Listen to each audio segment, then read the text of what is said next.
Сәлеметсіздер ме? Шаян белгісіндегі жандар, қалдарыңыз қалай? 2022 жылдың шілде айына таро расклад. Бірінші картамызды ашайық. Бізде шықты королева пентаклей.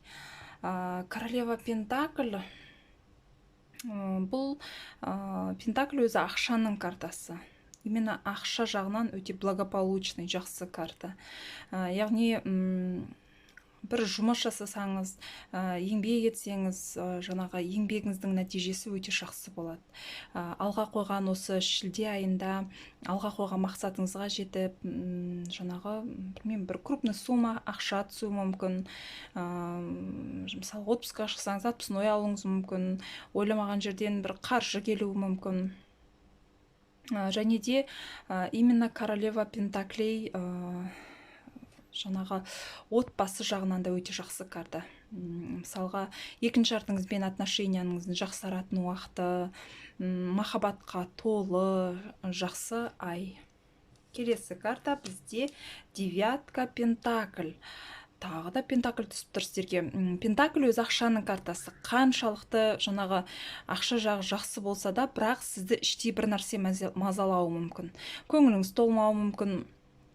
Ол қаржыдан басқа мәселе, может, басқа да жұмыс жағынан бекен, басқа да бір мәселелер. Или осы айда тапқан табысыңыз көңіліңізден шықпауы мүмкін. Жаңағы бұдан да көбірек тапсам екен, или бұдан да көбірек қаржы түсу керек еді ғой деген сияқты ойлар болуы мүмкін. Так, келесі паж жезлов.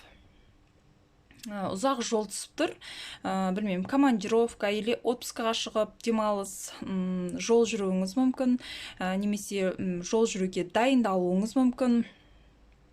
Және де бір жаңа бастамалар бастау өзіңіздің ойыңызда, идеяңызда болса, ол бірден болады деп айта алмаймын, бірақ жасау керек. Мысалы, осы июль айында бастаймын, жасаймын деп шілде айында дайындалып отырсаңыз, рисковать етіп бастап жасау керек.